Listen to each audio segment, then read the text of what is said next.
नमस्कार।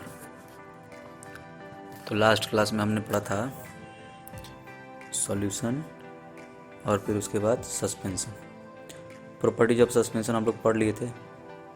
अब एक सॉल्यूशन है और एक सस्पेंशन है, और तीसरा चीज़ जो है वो है कोलाइड। कोलाइड्स क्या होते हैं? उनका जो साइज होता है, उनके पार्टिकल का जो साइज होगा वो क्या होगा? सॉल्यूशन के पार्टिकल के साइज से बड़ा रहेगा और सस्पेंशन के पार्टिकल के साइज से छोटा होगा। समझे? तो इनका जो मतलब कि मतलब ये ऐसे दिखने में तो होमोजेनस लगते हैं, लेकिन ये होते हैं हेटेरोजेनस। ठीक है, जैसे दूध जो है, मिल्क क्या है, ये होमोजेनस लगता है कि नहीं? ऊपर से नीचे एक ही जैसा दिखता है, लेकिन वो होता है क्या? हेटेरोजेनस होता है। उसको अगर थोड़ा देर छोड़ देंगे दूध को ना, जैसे आप गर्म नहीं कर रहे हैं दूध को, तो अगर आप छोड़ देंगे तो क्या होगा जानते हैं? वो धीरे धीरे फिर जो है उसके जितने कंपोनेंट्स हैं वो सब बैठ जाएंगे नीचे। समझे? तो इसलिए वो मतलब है हेटेरोजेनस, वो होमोजेनस नहीं है। फिर जो है उसके पार्टिकल्स को हम लोग मतलब कि ऐसे पार्टिकल्स को हम लोग देख तो नहीं सकते, है ना? पार्टिकल्स को हम लोग देख नहीं सकते, लेकिन मतलब कि नेकेड आई से ऐसे मतलब कि ऐसे अलग अलग हम लोग नहीं देख सकते। लेकिन ये है कि मतलब अगर उसमें अगर हम लोग लाइट पास करेंगे ना, जैसे अगर दूध में लाइट पास करेंगे तो उसके पार्टिकल्स ऐसे मतलब लगेगा कि वो उसमें टिंडल इफेक्ट शो करेगा। समझे? टिंडल इफेक्ट शो करेगा और उसके पार्टिकल्स उसमें ऐसे थोड़ा सा विजिबल हो जाएंगे। समझे? तो ऐसे नेकेड आई से ऐसे दिखते नहीं है, लेकिन है ना? तो ये है। अब वो क्या होता है, जैसे टिंडल इफेक्ट के बारे में आपको हम बताए थे कि जैसे सस्पेंडेड पार्टिकल्स सस्पेंशन वगैरह में आप जैसे एक ग्लास वाटर ले लीजिए, उसमें जो है मिट्टी घोल दीजिए, फिर मिट्टी घोल करके उसमें फिर आप टॉर्च जलाइए ऐसे करके, तो उसमें आप देखेंगे कि उसके पार्टिकल्स ऐसे दिख रहे हैं, है ना? वो जो इफेक्ट है, उस इफेक्ट को हम लोग बोलते हैं टिंडल इफेक्ट। समझे? तो क्या टिंडल इफेक्ट क्या है? मतलब scattering of light rays, scattering of light due to the presence of particles in the path of light, है ना? लाइट के पाथ में जब पार्टिकल्स प्रेजेंट रहते हैं तो उस समय उन पार्टिकल्स के कारण क्या होता है? लाइट स्कैटर कर जाता है। स्कैटर करना मतलब बिखर जाना। तो जब लाइट बिखर जाता है तो उसी प्रोसेस को बोलते हैं, मतलब वो तो स्कैटरिंग हो गया। अब उसके कारण जो है ना, लाइट का पाथ विजिबल हो जाता है। उसके कारण लाइट का पाथ विजिबल हो जाता है, तो उस प्रोसेस को, उस इफेक्ट को हम लोग बोलते हैं टिंडल इफेक्ट, है ना? तो यही है।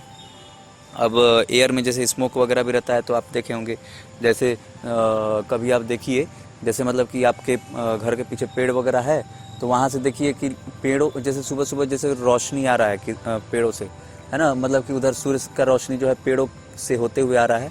ठीक है, पेड़ों से होते हुए आ रहा है, तो फिर आप देखेंगे कि अगर मान लीजिए अगर स्मोक वगैरह कहीं उड़ रहा है ना, तो ऐसे पूरा लाइट का मतलब कि पाथ दिख जाएगा कि किधर से रोशनी आ रहा है। समझे? तो वो सब क्या है? उसको हम लोग बोलते हैं टिंडल इफेक्ट। बात समझे? तो यही है। आप ये आपके बुक में एक एग्जांपल भी दिया हुआ है, डायग्राम भी दिया है, जैसे मतलब पेड़ों से जो रोशनी आ रहा है तो उसका लाइट ऐसे दिखता है कि किधर से आ रहा है, सारा सब कुछ। ठीक है। अब कोलाइड के प्रॉपर्टीज़ हैं। प्रॉपर्टीज़ में क्या है? कोलाइड जो है हेटेरोजेनस है और पार्टिकल का साइज जो है स्मॉल होता है, जो कि आंखों से हम लोग देख नहीं सकते, लेकिन वो इतना बड़े होते हैं कि वो लाइट को स्कैटर कर सकते हैं। अभी आपको हम बताए थे, इसलिए वो लाइट के पाथ को विजिबल कर देते हैं। समझे? और अगर हम लोग उसको छोड़ देंगे तो मतलब कि स्टेबल होता है, लेकिन बहुत समय बाद जो है जाकर के फिर ऐसे बैठेगा, है ना? जैसे अगर दूध आज का है, उसको रख देंगे आप, तो कल सुबह जाकर के आप देखेंगे तो ऐसे नीचे जैसे लगेगा कि दही की तरह जम गया, है ना? तो वो क्या है? वो है सेटल डाउन हो गया, है ना? तो यही सब है। और नेक्स्ट है कि उनको हम लोग सेपरेट नहीं कर सकते फिल्ट्रेशन वगैरह से, है ना? उसके लिए हमको सेंट्रीफ्यूगेशन या फिर ये सब चीज़ करना पड़ेगा, है ना? तो हम लोग पढ़ेंगे सेंट्रीफ्यूगेशन वगैरह के बारे में। ठीक है। अब नेक्स्ट है, अच्छा, जो कोलाइड्स होते हैं इसमें दो चीज़ होता है। जैसे हम लोग मतलब कि सॉल्यूशन में पढ़े थे ना, solute plus solvent is equals to solution. अब जो कोलाइड्स होते हैं उनमें दो चीज़ें होती हैं। कोलाइड्स में दो चीज़ क्या क्या होता है? एक होता है डिस्पर्सन डिस्पर्स्ड फेज और एक होता है डिस्पर्सिंग मीडियम। ठीक है, डिस्पर्स्ड फेज और डिस्पर्सिंग मीडियम। डिस्पर्सन मतलब होता क्या है कि किसी चीज़ का दूसरे चीज़ में मतलब कि ऐसे घुल मिल जाना, है ना, घुल मिल जाना, उसमें डिस्पर्स कर जाना। ठीक है, तो ऐसे मतलब एक तो डिजॉल्व होना होता है, पूरा अच्छे से घुल गया तो डिजॉल्व हो गया, और ऐसे बस उसमें थोड़ा सा ऐसे हल्का सा मिक्सअप हुआ तो उसको बोलते हैं डिस्पर्स हो गया। ठीक है ना, ये है। तो इसमें डिस्पर्स्ड फेज होता है और डिस्पर्सिंग मीडियम होता है। तो डिस्पर्स्ड फेज क्या होता है, जैसे मतलब कि हम लोग सॉल्यूट लाइक जो कंपोनेंट थे ना, ठीक है ना, सॉल्यूट की तरह जो कंपोनेंट्स, जैसे उसमें सॉल्यूट था, जैसे हम लोग चीनी पानी का सॉल्यूशन बनाते थे, तो चीनी पानी का जो सॉल्यूशन बनाते थे तो उसमें जो चीनी था वो क्या था, सॉल्यूट था, है ना।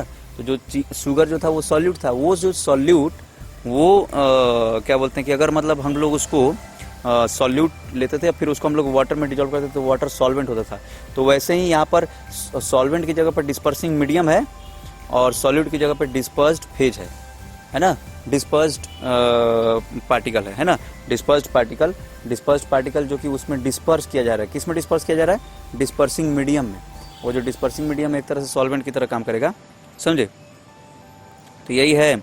तो सब हम लोग देखते हैं, ये टेबल देखिए, इसमें लिक्विड अगर डिस्पर्स्ड कोई अगर डिस्पर्स्ड फेज अगर लिक्विड है और डिस्पर्सिंग मीडियम अगर गैस है तो उसको उस टाइप का कोलाइड को हम लोग बोलते हैं एरोसोल, समझे।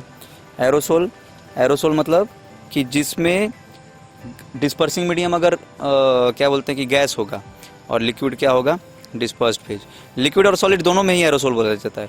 अगर डिस्पर्स्ड फेज अगर सॉलिड स्टेट में हो या फिर लिक्विड स्टेट में हो और गैस में मिला हुआ है तो उसको बोलेंगे एरोसोल। जैसे इसका एग्जांपल फॉग क्या है, जो वाटर ड्रॉपलेट्स है, वाटर ड्रॉपलेट्स क्या है, एयर में मिल जाते हैं। तो वो वाटर ड्रॉपलेट्स जब एयर में मिल जाते हैं तो क्या हो जाता है, वो एक तरह से कोलाइड हो गया, है कि नहीं, वो भी एक कोलाइड है जो कि एरोसोल है ना। क्लाउड भी एक क्या है, क्लाउड भी जो है एरोसोल है, समझे। तो उसमें भी वाटर ड्रॉपलेट्स हैं, क्लाउड में भी वाटर ड्रॉपलेट्स है ना। और किस में, वो हवा में ऐसे उड़ रहा है कि नहीं। अब मिस्ट, ये सारे के सारे इस सब में वाटर ड्रॉपलेट्स होते हैं। आप लोग 7th क्लास में पढ़े होंगे, क्लाउड, मिस्ट, है ना, फॉग, है कि नहीं। ठीक है, mist is the lighter version of fog, ऐसे करके होता है ना, ये सब चीज़। फ्रॉस्ट, इस जितने भी कंपोनेंट्स हैं वो सब जो हैं एरोसोल हैं। बात समझ में आया। ये फिर उसके बाद सॉलिड इन गैस, जैसे सॉलिड अगर डिस्पर्स्ड फेज है और गैस अगर डिस्पर्सिंग मीडियम है उसको भी एरोसोल बोलते हैं, तो समझे। तो ये है। फिर सॉलिड इन गैस का एग्जांपल दिया स्मोक, ऑटोमोबाइल एग्जॉस्ट। जैसे जो स्मोक वगैरह है, ऑटोमोबाइल एग्जॉस्ट है, उसमें जो है क्या होता है, गैस रहता है ना, और उसमें कुछ डस्ट पार्टिकल्स रहते हैं। तो वो सब डस्ट पार्टिकल सॉलिड, वो डिस्पर्स्ड फेज, उसमें एक तरह से डिस्पर्स्ड जो पार्टिकल्स हैं वो क्या है, वो सॉलिड पार्टिकल है ना। जो डस्ट पार्टिकल वो क्या है, सॉलिड पार्टिकल है। वो किस में जाकर के डिस्पर्स हो रहा है, वो गैस में, है ना। कोई गैसेस जैसे मतलब उसमें SO2 गैस हो गया, NO2 गैस हो गया, उसमें से जो एग्जॉस्ट निकलता है साइलेंसर में से, तो उसमें क्या रहता है, SO2 NO2 यही सब रहते हैं ना, है कि नहीं। और धुआं जो हम लोग लकड़ी वकड़ी जलाते हैं तो उसमें से जो स्मोक निकलता है उसमें क्या रहता है, कार्बन डाइऑक्साइड रहता है। उसके साथ कुछ डस्ट पार्टिकल्स, कुछ ऐश पार्टिकल, ऐश मतलब कि गधा नहीं, वो ऐश मतलब राख। तो आप देखेंगे कि धुआं के साथ जो है मतलब राख भी ऐसे उड़ता है ना। तो क्या हो गया, वो सब यही सब है। स्मोक इन मतलब सॉलिड इन गैस, वो भी एरोसोल। अब अगर गैस डिस्पर्स्ड फेज अगर गैस स्टेट में है, गैसियस स्टेट में है, और डिस्पर्सिंग मीडियम अगर लिक्विड है तो उसको बोलेंगे फोम।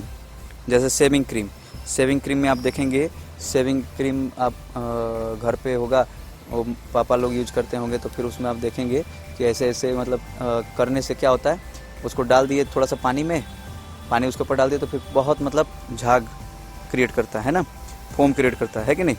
तो वो क्या है, वो गैस इन लिक्विड है, लिक्विड में गैस है इसलिए वो फोम क्रिएट कर रहा है ना। आप जैसे कपड़ा धोते हैं तो आप जैसे मतलब कि कपड़ा धो रहे हैं तो आप देखेंगे कि मतलब ऐसे पूरा ऐसे झाग हो जाता है। तो वो जो झाग है वो क्या है, वो गैस इन लिक्विड में गैस है, ठीक है, ये होता है। फिर लिक्विड इन लिक्विड, उसको बोलते हैं इमल्सन पेंट, आप सुने होंगे इमल्सन पेंट, है ना। पेंट वगैरह में एक लिक्विड में दूसरा लिक्विड मिला करके उसको बनाया जाता है, तो वो सब क्या है, इमल्सन है। फिर जैसे मिल्क भी एक इमल्सन है, फेस क्रीम ये सब इमल्सन है ना, ठीक है। उसमें दोनों का दोनों चीज़ जो है लिक्विड फॉर्म में रहता है, ठीक। फिर सॉलिड इन लिक्विड जब होगा तो सोल यानी कि जैसे सॉल्यूशन होता था वैसा ही ये सोल है। सोल यानी कि मतलब वैसे ही है जैसे सॉलिड इन लिक्विड, हम लोग सॉल्यूशन में जो सॉलिड पार्टिकल्स सॉलिड हुआ करते थे जनरली, और जो वो हुआ करते थे सॉल्वेंट, तो वो लिक्विड स्टेट में हुआ करते थे जनरली। तो वो जो है उसी तरह ये भी है, ये सॉलिड इन लिक्विड है ना। सोल जैसे मिल्क ऑफ मैग्नीशिया हो गया, मड हो गया। मड जानते हैं ना, मड मतलब कीचड़, है कि नहीं। तो पानी में, वाटर में जो है, वाटर में क्या होता है, थोड़ा मिट्टी अच्छे से ऐसे मिला रहता है। अच्छा वो देखिए, वो एक कोलाइड है मड, लेकिन पानी एक मतलब कि एक गिलास पानी लिया, उसमें 1 चम्मच मिट्टी डाल दिया, ऐसे घोल दिया, तो वो जो है वो नहीं रहता है। लेकिन कीचड़ जो होता है ना, कीचड़ जो है अगर एक बार लगेगा शरीर पे तो फिर जल्दी छूटता नहीं है ना। लेकिन वो वाला जो पानी जो हम बता रहे थे पहले, जो सस्पेंशन वाले में, वाटर में जो है सॉइल को ऐसे डिजॉल्व कर दिया, फिर वो सॉइल डिपॉजिट हो जाएगा। वो उसको आप फेंकेंगे ना तो पानी ऐसे फेंका जाएगा और मिट्टी अलग से ऐसे नीचे गिरेगा, है ना, है कि नहीं। लेकिन ये मड वाला जो है ना, वो मड वाला जब मड उठा करके जैसे होली में खेलता है सब कीचड़, है ना, तो कीचड़ से खेलता है, तो वो जो कीचड़ फेंकता है क्या करता है, वो जो कीचड़ फेंकता है तो वो जो है मतलब कि वो ऐसा नहीं होता है, वो अलग अलग नहीं रहता है, वो एक ही में पूरा एकदम हो जाता है ना, समझे। ये है मड। फिर उसके बाद है आपका गैस इन सॉलिड, वो भी फोम क्रिएट करता है। अगर सॉलिड में गैस रहेगा तो वो भी फोम क्रिएट होगा, जैसे रबर या फिर कोई फोम या फिर स्पंज, है ना, ठीक है। आप देखेंगे स्पंज वगैरह है या फिर कुछ ऐसा है, तो वो स्पंज में हवा भरा रहता है कि नहीं। स्पंज में, फोम में भी हवा भरा रहता है, रबर में भी हवा भरा रहता है। उस पर आप बैठेंगे स्पंज के ऊपर तो फिर आप पूरा नीचे दब जाएगा। फिर उसके बाद जैसे ही मतलब कि उठेंगे तो फिर वो हवा फिर अपना जगह क्रिएट कर लेगा, है ना। तो वो भी एक कोलाइड है। फिर उसके बाद आपका लिक्विड इन सॉलिड उसको बोलते हैं जेल, जैसे जेली वगैरह, जेली हो गया, चीज़ हो गया, बटर हो गया, ये सब जो है लिक्विड इन सॉलिड, है ना। सॉलिड में थोड़ा सा पानी मिला दो तो वो जेल टाइप का बन जाएगा, है कि नहीं। तो यही है। फिर सॉलिड इन सॉलिड सोल, जैसे जितने मिल्की ग्लास वगैरह जो हैं ये सब क्या है, ये सब सॉलिड सोल में आ जाते हैं, ठीक है। तो ये सब हैं, ये टाइप्स ऑफ कोलाइड हैं, है ना, एग्जांपल्स हैं इसके। तो आप लोग इसको नोट कर लीजिएगा, याद कर लीजिएगा, है ना। फिर हम लोग नेक्स्ट टॉपिक पढ़ेंगे, separating the components of a mixture, कैसे हम लोग सेपरेट कर सकते हैं, ठीक है।